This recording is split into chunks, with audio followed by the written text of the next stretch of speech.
Bienvenue à tous. Aujourd'hui, on plonge au cœur d'une question fondamentale. Qu'est-ce que la parole de Dieu? Pour beaucoup, elle se trouve d'abord dans le livre saint, la Bible.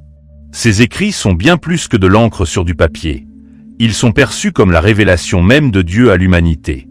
Un recueil qui mêle enseignements intemporels, récits fondateurs, prophéties et des principes de vie pour honorer le divin. Mais la parole de Dieu ne se limite pas aux pages d'un livre. Elle peut aussi être cette communication directe, cette voix qui perce le silence. Celle qui a parlé à travers les prophètes, qui s'est manifestée dans des visions, ou qui a murmuré dans le secret d'un songe. C'est aussi une sagesse qui guide le quotidien.